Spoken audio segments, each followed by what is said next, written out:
Hi viewers, welcome to our channel. ప్రస్తుతం మనతో పాటు దాము బాలాజీ గారు సీనియర్ జర్నలిస్ట్ ఉన్నారు. వారితో ఒకసారి మాట్లాడదాం. సార్ నమస్కారం సార్. సార్ పుష్ప 2 మూవీ ఇంకొక 10 డేస్ కూడా లేదు రిలీజ్ అవ్వడానికి.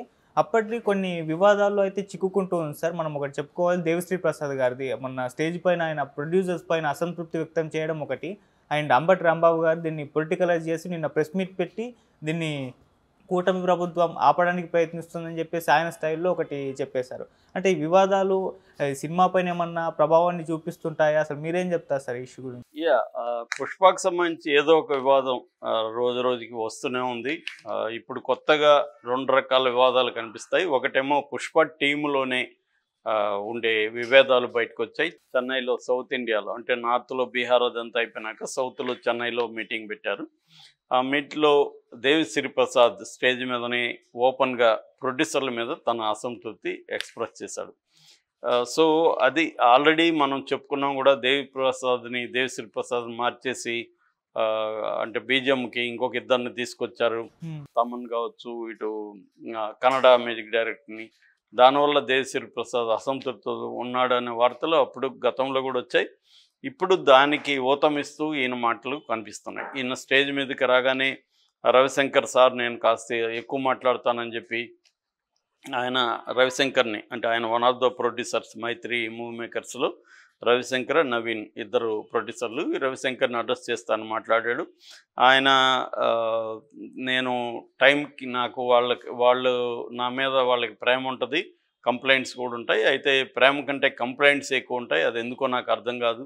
నేను టైంకి పాట ఇవ్వనని, టైంకి బ్యాక్గ్రౌండ్ స్కోర్ ఇవ్వనని, టైంకి రానని, స్టేజ్ మీద కూడా ఇప్పుడు టైమింగ్ కరెక్ట్గా లేదని, రాంగ్గా వచ్చానని ఎలాగంతా వాళ్ళు అనుకుంటున్నారు. అదంతా అబద్ధం. నేను అన్నీ కూడా పర్ఫెక్ట్గా చేస్తాను, టైంకి అన్నీ ఇస్తాను. నా మీద అలాంటి కంప్లైంట్లు పెట్టుకోకండి. ఏదన్నా ఉంటే పర్సనల్గా కాదు ఓపెన్గానే అడగాలి అనేది మాట్లాడాడు. తర్వాత అల్లు అర్జున్ ఉద్దేశించి పుష్ప 2లో ఉండే ట్రైలర్లో డైలాగ్ ఈయన చెప్పాడు. ఏదైనా మనం అడిగి తీసుకోవాలి, అది నిర్మాతల పేమెంట్ అయినా, స్క్రీన్ మీద క్రెడిట్ అయినా అన్నాడు. అంటే నిర్మాతల పేమెంట్ ఈయనకి సరిగా రాలేదా, స్క్రీన్లో ఈయనకి టైటిల్ కరెక్ట్గా ఇవ్వలేదా? ఎందుకంటే మిగతా వాళ్ళని కూడా తీసుకొచ్చారు మ్యూజిక్ డైరెక్టర్లు కాబట్టి ఈయనకి ఆ మేరకు తగ్గిపోతుంది కదా. మామూలుగా అయితే బ్యాక్గ్రౌండ్ స్కోరు కంప్లీట్గా మ్యూజిక్ అనేది ఒకే పేరు వస్తుంది, కానీ పాటలకి బ్యాక్గ్రౌండ్ స్కోర్లకి వేరే వాళ్ళని పెట్టినప్పుడు వాళ్ళ పేర్లు కూడా వస్తాయి. సో మరి నా క్రెడిట్ నాకు ఇవ్వలేదు కాబట్టి నేను అడిగి తీసుకోవాలి అన్న ఒక అసంతృప్తి కనబడుతుంది. ఇది అంటే మామూలుగానే దేవిశ్రీ ప్రసాద్ ఏంటంటే ఈజ్ నోన్ ఫర్ ఓపెన్గా ఉండడం, క్యాండిడేట్గా మాట్లాడడం. అది అతనికి ఎప్పటి నుంచో ఉంది.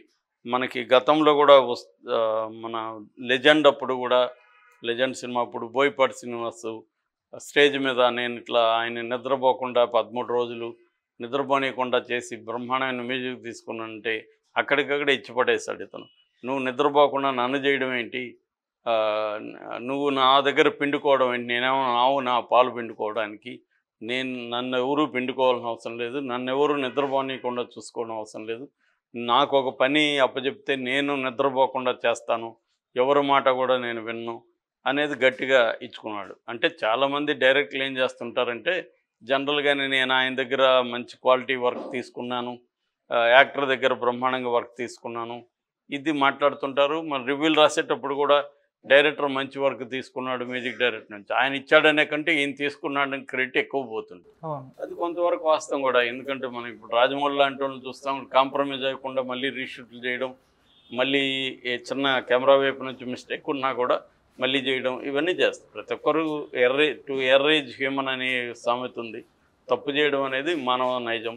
కాబట్టి అదొకటి. రెండోది, మనకు నచ్చినట్టుగా అవతలవాడు ఇవ్వకపోవచ్చు, టూను మనకు నచ్చిన టూని ఇవ్వకపోవచ్చు. టూని ఇచ్చినా కూడా దాని కంపోజిషన్ కానీ బీజిఎమ్స్ కానీ మనకు నచ్చినట్టుగా లేనప్పుడు మళ్ళీ డైరెక్టర్ వెంటబడి చేయించుకుంటారు. అదే చెప్తారు, నేను ఆయన నిద్రపోనివ్వలేదని పాజిటివ్గా చెప్పాడు తప్ప నెగిటివ్. కానీ తనకి అది కూడా కోపం వచ్చింది. అంటే తనని ఎవరైనా క్రిటిసిజం చేసినా లేకపోతే తన గురించి తక్కువ చేసినట్టు అనిపించినా ఇతను తట్టుకోలేడు. కాకపోతే పుష్ప ముందు నుంచి కూడా పుష్ప 2కి సంబంధించి అనేక విభేదాలు వచ్చాయి. ఫస్ట్లో ఏంటంటే ఆల్రెడీ పుష్ప 1 తీసినప్పుడే 10% పుష్ప 2 కూడా తీశారు. కానీ ఆ సినిమా రెస్పాన్స్, దాని మీద వచ్చిన విమర్శలు అవన్నీ రివ్యూస్ చూసిన తర్వాత సుకుమార్ దాన్ని ఆ 10% పక్కన పెట్టి మళ్ళీ ఫ్రెష్గా తీశాడు. దానివల్ల ఖచ్చితంగా ప్రొడ్యూసర్ల మీద భారం పడుతుంది. ఈ మధ్య ఏమైందంటే ఇటువంటి పాన్ ఇండియా సినిమాలకి ప్రొడ్యూసర్లకు వాసిపోతుంది. అది ఆడి డబ్బులు వస్తే ఓకే, రాకపోతే ఏమవుతుందంటే ఎక్కువ ఖర్చు పెట్టాల్సిన పరిస్థితి. డైరెక్టర్లు కూడా పాన్ ఇండియా అనేసరికి ఒక రకంగా రాజమౌళిని ఇది అలవాటు చేశాడు. మళ్ళీ కంప్లీట్గా రీషూట్ చేయించడం, షెడ్యూళ్ళు రీషూట్లు. ఈ రీషూట్ల వల్ల ఏమవుతుందంటే ఆర్టిస్టులు అందరు డేట్లు దొరకవు. దాంతో వాళ్ళు కూడా డేట్లు ఎక్కువ ఇవ్వాలి కాబట్టి వాళ్ళు రెమ్యునరేషన్ పెంచేస్తారు. ఇలా ఓవరాల్ కాస్ట్ అనేది ప్రొడ్యూసర్ మీద పడుతుంది. అంటే డైరెక్టర్ క్లారిటీ లేకుండా ఉండడం, లేదా హీరో ముందే స్క్రిప్ట్ అప్పుడే క్లారిటీ లేకుండా ఉండడం. రెండోది వాళ్ళ మీద కూడా ఈ పాన్ ఇండియా ప్రెజర్ పడడం. అంటే ఇప్పుడు బీహార్లో ఉండే వాళ్ళని సంతృప్తిపరచాలి, ఇట్లా సౌత్ చెన్నైలో ఉండే వాళ్ళని అన్ని ఆడియన్స్ని చేయాలంటే వీళ్ళకేవో కొన్ని లెక్కలు ఉంటాయి. అంటే మాస్ ఆడియన్స్కి స్పెషల్ సాంగ్ ఒకటి ఉండాలి, లేకపోతే ఈ కైండ్ ఆఫ్ ఫైట్ ఉండాలి, ఈ కైండ్ ఆఫ్ గెటప్ ఉండాలి, ఈ కైండ్ ఆఫ్ కామెడీ ఉండాలి, ఇట్లాంటి ఒక ఫార్ములాకి సంబంధించిన కొన్ని ఉంటాయి. దాన్ని పెట్టడానికి ట్రై చేస్తారు. మామూలుగా ఇవన్నీ పెడితే ఆడుతాయంటే చెప్పలేము. ప్రతిదానికి నెససరీ కండిషన్, సబ్సెంట్ కండిషన్ అని రెండు ఉంటాయి. నెససరీ కండిషన్ అంటే ఇది ఖచ్చితంగా చేయాలి. ఇప్పుడు మా సినిమా అంటే ఒక మంచి ఫైటు, ఒక మంచి సాంగు, హీరో మాస్ గెటప్పు, అందరికీ అర్థమయ్యే విధంగా ఒక రూడ్ కామెడీ, ఇలాంటివి కొన్ని ఉంటాయి. అవి నెససరీ కండిషన్స్. సబ్సెంట్ అంటే ఇది ఈ నెససరీ అనేది సరిపోకపోవచ్చు ఆడడానికి. ఆ సబ్సెంట్ ఏంటో ఎవడికి తెలియదు. అంటే ఈ సినిమా ఎందువల్ల ఆడింది అనే దానికి కొన్ని చెప్పగలరు, కానీ మరి అదే ఎలిమెంట్స్ ఇంకొక సినిమాలో పెడితే ఆడుతుందా చెప్పలేరు ఎవరు. దాన్ని ఏమంటారు, పోస్ట్ ఫ్యాక్టర్ అనాలిసిస్ అంటారు. సినిమా హిట్ అయితే ఒక రకమైన అనాలిసిస్ చేస్తాం, సినిమా ఫ్లాప్ అయితే అదే ఎలిమెంట్సే ఉంటాయి. హిట్ సినిమాలు, ఫ్లాప్ సినిమాలు, దానికి ఇంకొక అనాలిసిస్. కానీ స్క్రిప్ట్ అప్పుడు ఎవడు చెప్పలేడు, మీరు ఈ ఎలిమెంట్స్ పెడితే 100% హిట్ అవుతుందని ఎవడు కూడా చెప్పలేడు. ఒక ఇది వచ్చు అంతే. సో అందువల్ల ఇక్కడ ఏమవుతుందంటే ఈ ఆర్టిస్టులకి, డైరెక్టర్కి, లేకపోతే టెక్నీషియన్లకి, డైరెక్టర్లకి, ప్రొడ్యూసర్లకి మధ్య సినిమా క్లాష్ అనేది అనివార్యం. ఎందుకంటే వాళ్ళకు కూడా ఈ బడ్జెట్ ఎక్కువ అవడం వల్ల డబ్బులు ఇవ్వడంలో ఆలస్యం చూపించడం కానీ, లేదా లాస్ట్ పేమెంట్ ఎగ్గొట్టడం కానీ ఇవన్నీ చేస్తుంటారు. మామూలుగా అయితే ఇప్పుడు music, for example RR tracks అనేవి డబ్బులు లేకుండా ఇవ్వరు మ్యూజిక్ డైరెక్టర్లు. ఫైనల్ ఇది వాళ్ళే దగ్గర పెట్టుకుంటారు. ఎక్కడైనా అంతే, ల్యాబ్లో అయినంతే. ల్యాబ్లో అన్నీ అయినాక ఫైనల్ మనకి ఇవ్వాలంటే ఫైనల్ పేమెంట్ క్లియరెన్స్ ఉంటే కానీ వాళ్ళు ఇవ్వరు. ఎందుకంటే ఎగ్గొడతారు ప్రొడ్యూసర్లని. సో ఈ ప్రాబ్లమ్స్ ఉంటాయి కాబట్టి ఇతను మాట్లాడినట్టు మనకు అర్థమవుతుంది. ఏదేమైనా గొడవలు అయితే వాస్తవం అనేది తెలుస్తుంది. ఇక రెండవ అంశం పొలిటికల్ అంశం. యాక్చువల్గా ఇటు పవన్ కళ్యాణ్ అని కాదు, మెగా ఫ్యామిలీకి, అల్లు ఫ్యామిలీకి మధ్య గొడవలు అయితే వాస్తవమైనది బయటకు వచ్చేసింది. అప్పటి నుంచి ఏమైందంటే ఇటు తెలుగుదేశం, జనసేన వాళ్ళు అల్లు అర్జున్ మీద నెగిటివ్ కామెంట్లు చేయడం మొదలుపెట్టారు. దాంతో అల్లు అర్జున్ని వైసీపీ ఓన్ చేసుకోవడం మొదలుపెట్టింది.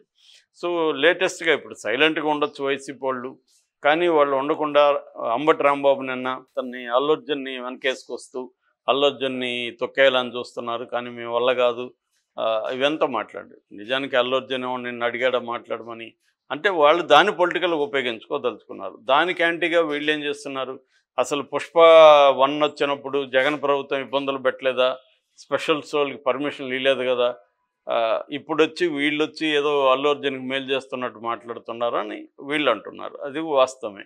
ఇక్కడ ఏంటంటే అక్కడ ఎవ్రీథింగ్ ఈజ్ పాలిటిక్స్ కాబట్టి దాన్ని వాళ్ళు ఉపయోగించుకోవడానికి ట్రై చేస్తున్నట్టు కనపడుతుంది. ఏదేమైనా పుష్ప 2 మీద దీని ప్రభావం అంతగా పడే అవకాశం లేదు. ఆల్రెడీ అది రికార్డులు క్రియేట్ చేసింది. 11,500 థియేటర్లు వరల్డ్ వైడ్. ఇది ఇప్పటివరకు ఇండియాలో రికార్డు. ఏ సినిమా కూడా ఇన్ని థియేటర్లలో రిలీజ్ కాల, అన్ని థియేటర్లలో రిలీజ్ అవుతుంది. ఆల్రెడీ బిజినెస్ చూస్తే కూడా pre release business, theatrical business